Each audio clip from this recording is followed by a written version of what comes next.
5 signs a man is too passive in his life and what he can do about it.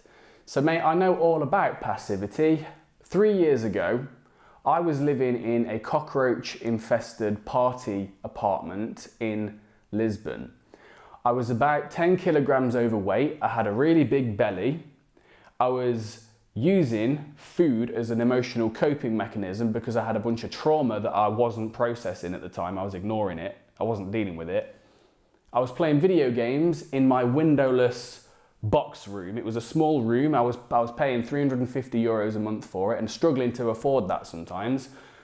And I was playing video games to cope, right? I was working a job I didn't like.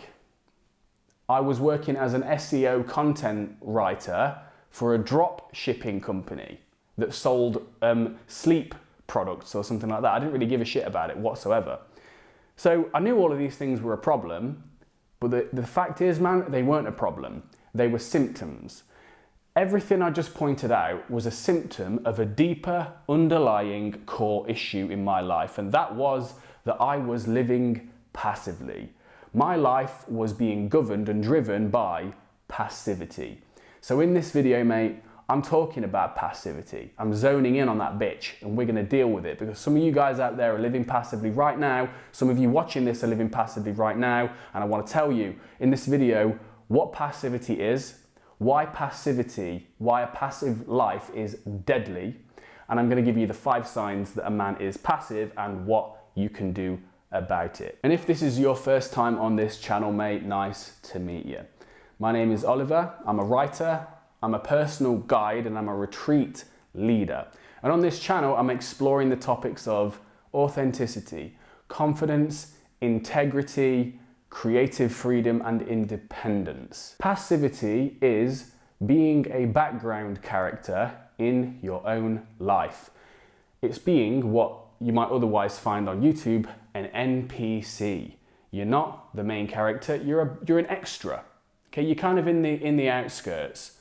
Passivity is dissociation, and it is a childhood coping strategy that's still playing itself out in your life. Instead of your life changing, instead of you going with the flow of life as it changes from one thing to the next, as you change, as your life changes, it's like your life, when you're passive, has gotten stuck on a tape loop. And instead of living 10 years, you are living the same year 10 times in a row. And let this video, as a side note, be a warning.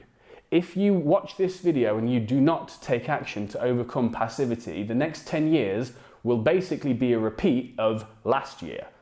Okay? This is how people slip into lives they hate, or lives that they are in a crisis with. They don't enjoy life at all. It doesn't happen all at once, otherwise we would notice it and change it. It happens by death by 1,000 cuts. We just slowly devolve into a life where we don't even feel like it's ours anymore, okay? That's how it felt for me. Passivity is caused by 2 things, fear and lethargy. Fear and lethargy are like 2 demons, 2 gargoyles that stand at the base of your bed every morning when you wake up. They try to grab your ankles and pull you and keep you in bed. That's a very strong metaphor for what passivity is. A lack of engagement with life. Fear is, what if something bad happens and I can't handle it? What if I can't handle it? I better stay safe. That's what fear is. Lethargy is, what's the point? Why should I do that? Oh, it's too difficult. Why bother? That's lethargy. So with that in mind, let's dive into the 5 signs a man is too passive and what you can potentially do about it for each of these signs to get out of it. So the first sign, if I start working with the guy and I start asking about his job and he starts telling me that, he pays the bills, he clocks in, he clocks out, he doesn't feel fulfilled with it, he doesn't feel challenged enough, he feels like he's doing a good enough job, but it's just there to sort of keep a lid on things. This is a man who is being passive in his life, because your work, if you spend, say, 8 hours a day at your work, That's a third of your entire life. That's the majority of your waking life, right? Your waking consciousness. And if you're not spending that time doing something or actively building something that fulfills you, gives you independence, freedom, creativity, exploration, self-actualization, if you're not spending those 8 hours building something like that or doing something like that, then that is essentially a stepping stone at best. Comparing a passive man, which is something I'm going to reference for the rest of the video, as comparing that with a self-leader, right? A self-leading man. A self-leading man is someone who maybe he does work a 9 to 5 right now, but he doesn't stay stuck there. He's always building something. He's always thinking, like, he's in connection with what his values are. He's like, my values are this. These are the things I want to change about the world. These are the things I love. These are the things I enjoy. And this is what I'm creating. This is what I'm actively building. And just imagine this, mate. When you finally reclaim your place as the leader of your life, this is when you put yourself on a path to be able to follow what I call your highest excitement. This means you actually doing what you want to do in your life and getting paid for it. The internet has made this possible. You can do what you want in life and you can get paid for it. Okay? This is what a self-leader does. My highest excitement is writing, it's creating, and it's traveling, and it's freedom. That's my highest excitement. So now I travel around as a nomad, writing, creating content, creating products, serving clients, getting paid to do what I love essentially. And that's my highest excitement. And you can do the same thing. So I want you to ask yourself this, mate. I want you to ask this. If you were completely free, internally, externally, what would you be doing with your time? What would you be building? What would you be pursuing? How would you be spending your time in your day?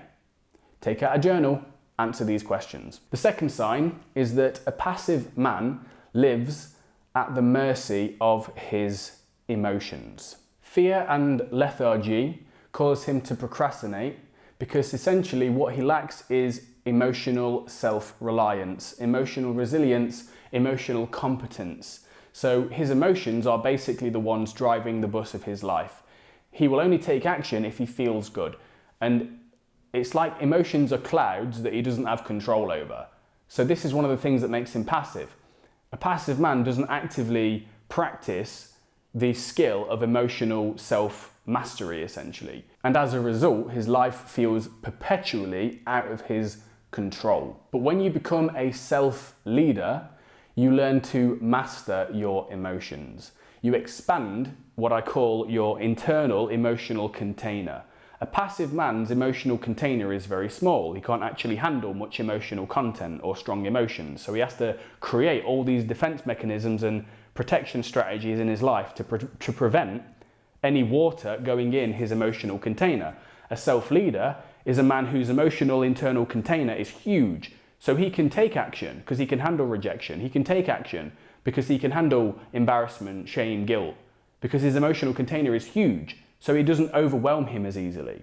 So this is why a self-leader can take action in his life in service of his values and his higher purpose, because he can handle what comes his way. Whereas a passive man is just hoping that bad emotions don't happen to him, which is why he lives defensively and passively. So to become a self-leader, I want you to ask yourself this, mate. What would you do if self-sabotage and procrastination didn't hold you back anymore? What would you be doing tomorrow or today if you weren't afraid of rejection, of being disliked, of people saying no, of people not approving of you, of being embarrassed? All of the social shit that we worry about. If that wasn't a factor, what would you really do with your life? Sign number 3, a passive man is indecisive. Because a passive man lives in service to pleasing everybody else, because he doesn't know himself, he doesn't know his values, he doesn't know his standards, he doesn't know his principles, he doesn't know his, he doesn't have a concrete vision for his life. So what he's doing is essentially living this childhood survival mechanism, which is, I'm trying to just please everybody. I'm trying to just be a good boy. I'm trying to be liked by everybody. This is why a passive man struggles to be decisive. He struggles to make decisions without people's input. He seeks permission, validation, and approval in his life to actually live his life. So he procrastinates on making any decisions on where he lives, who he spends his time with, how he spends his time, what hobbies he engages in. He procrastinates on making decisions on what kind of work he wants to do. It literally, this permeates through big decisions in his life, all the way down to small decisions in his life. A passive man, let's say he's going on a date, he's very reluctant to say, right, are you free 8 p.m. on Wednesday at this cocktail bar? That's a decision. A passive man is more likely to say, hey, when are you free? Where do you want to go? What's your favourite food, etc.? It's not him being caring and considerate on a date. It's just a manifestation of his reluctance to make decisions because he's afraid of getting it wrong. But a self-leader, he values, more than the approval of everyone else, he values his own inner compass. A self-leader is connected to that voice inside himself that knows where to go, knows what to do. It doesn't speak through language of the mind, it speaks through the language of the body. And a self-leader follows this inner compass, and this guides him more than the fleeting opinions of yappy people in his life. He has this deep conviction of where he needs to go. And because he's connected to that deep conviction, he doesn't care if he pisses people off. He doesn't care if he gets disapproval from people, if he triggers people, if people don't approve of his direction. So ask yourself this, mate, what decisions are you avoiding making right now? Why are you avoiding making them? What fears are governing your indecisiveness right now? And what's one decision you've been putting off that you can make within 5 minutes of watching this video? Sign number 4, a passive man has poor boundaries. Passive men are pushovers. His whole life script is, I want everything to be smooth, problem-free. I'm trying to be liked by everybody, not necessarily respected. I don't want to rock the boat. I want to blend in with the crowd because it's safer there. A passive man lives by these scripts. And as a result of that, he's afraid of upsetting anybody. He's afraid of conflict. He's afraid of standing above the crowd and making himself a target and being an individual, which means he has poor boundaries. He's a pushover. He allows to be walked all over by other people. And as a result of this, and potentially because of it, he lacks self-respect, okay? Because essentially when people walk all over you, it corresponds with how you view yourself. If you allow other people to disrespect you, it's because on some level you do not respect yourself. But a self-leader, he says what he means. A self-leader is someone who knows exactly what he will tolerate in his life and what he will not tolerate in his life. He is willing to step into confrontation and conflict if it means furthering the expansion of what he values in his life. Okay? He has a set of principles and standards that he will not let people cross them. He asserts himself boldly. He communicates himself directly and assertively. He seeks to get his needs met. He is someone who people think of as a straight shooter, someone who you can trust. He says it how it is. We respect people like that because it's harder to do that, isn't it? What right now, mate, are you currently tolerating from other people? What conversations are you currently avoiding? And how can you start setting better boundaries with the people in your life? And sign number 5, a passive man speaks to himself disrespectfully. A passive man is his own worst enemy. The heartbreaking, mate, because it is heartbreaking, truth is that we consistently tolerate in our lives what we think we deserve on some level.